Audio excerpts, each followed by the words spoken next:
Okay, so let's bring a soap opera into real life now. And the saying that love knows no boundaries was brought to life on our screens when an interracial couple said their vows on a paid channel program this week. In contrast to the Seven Delan issue, this couple received positive and a warm reaction from social media. Ndumeliso and Monique Radzilani are here to tell us about their personal lived experience. Good to see you guys. Morning, morning. Congratulations on your. When was the actual marriage? It was on the 20th of October, 2018. Okay, so that just shows you the delay in TV. Exactly. And how's it been so far? So you're now married, life is going on, you are out there. How's it been for you as a couple? For me, it was great. I must say, just going to Home Affairs was a bit of an issue to do the surname change. Yeah. But so far, everything has been great. We've been getting along so great. I think it's the best decision I've ever made. Why was it an issue at Home Affairs? Just because of Home Affairs as... in general, the queues. Okay, yes, the queues. yes. No other reason. No, They no look other at you and reason. say, no, it's impossible. No, they just you said, can't possibly why? be changing your surname. What was your surname, Monique? It was Van der Westhuizen. Right, from Van der Westhuizen to Radzilani. Exactly. And you got the lady at the counter saying, there's a mistake. Yeah, it's like, It what's can't be true, happening it can't be here? true. So that didn't happen, it was just a long queue. No, like just a long queue. Come on, Home Affairs, let's fix it up. What about for you? What's it been like for you? Yeah, it has been very, very great, I should say.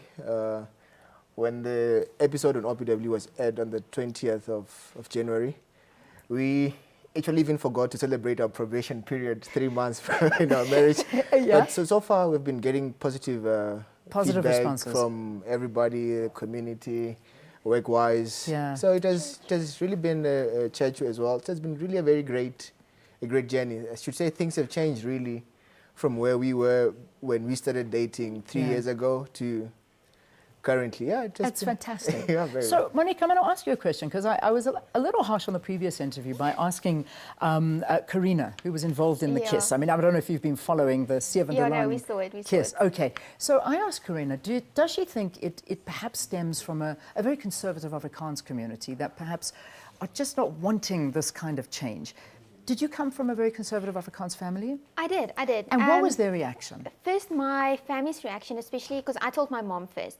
And she was like, oh, no, do you think this is right? Do you think, how's the people going to react? How's the family going to react? And then after she actually met Ndumeliso first, because she met him first, she was like blown away by his good manners, how he greeted her, how he acts, how he carries himself. And then from there, we started introducing the whole thing to my father. So, of course, he's an Afrikaans man, so it was a bit more difficult for him.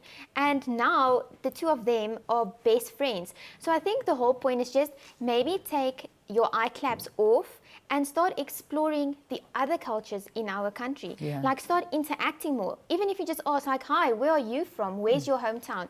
Because if you ask that to a black person, they really open up to you, and that's so amazing for me. It's so So true. I think from my side, I feel that, yes, there's a lot of people who still live with eye claps, and they should really start, just a small thing. Just ask people, where are you from? That's all. Sometimes there's a perception that white families are more against interracial marriages and relationships than a black family is. So I ask you the same question. When your family found out that you were going to be marrying a white girl, a white lady, what was the reaction there? At first, they were pretty much shocked. And to be quite honest with you, I stay with my grandmother. The moment I brought Monique home, she was very, very much excited. Yeah. Though the language is still a bit an issue. But Are you learning? You're learning to I am. Okay, good. yeah, but the love and the warmth that they actually gave to her the first time when we went home, it was very much amazing. So yes, it is very true that with us, maybe black people, the reception towards her, it was very, very, very great. I should put it like that. Yeah. Yeah. So when you're walking around shopping centers, going for dinner, things like that, do people stare or not? I mean, I'm asking this because honestly, I feel like I should be conducting this interview in 1920 and not in 2019. Exactly. But obviously, there's a reason we're conducting this interview. Yeah. What is it like? Are people, they don't see it anymore, or do people still see it? It is still there. People stare at you intensely. So what we try to do is we develop a mechanism. So if somebody stares at us, we actually stare back at them and wave at them. Hi. Awesome. And then that makes them to feel a bit awkward, so they don't really stare at us anymore. But when we first dated, it was very intense. When you're in the shopping mall, people will just pass some stupid remarks. But at the end of the day, that's why we said we had to be brave and just to tell them, no, this is the way it is. We love each other. Yeah. We love each Exactly. other. How did you meet, by the way? Well, we met at work. I'm a geologist and he's also a geologist. So we both work for the same mining company, just on different shafts. All right. So we had to go for this course that the mining company was presenting. And then we met there. So I was already in the classroom and he walked in and I just looked at him like, he's pretty decent looking.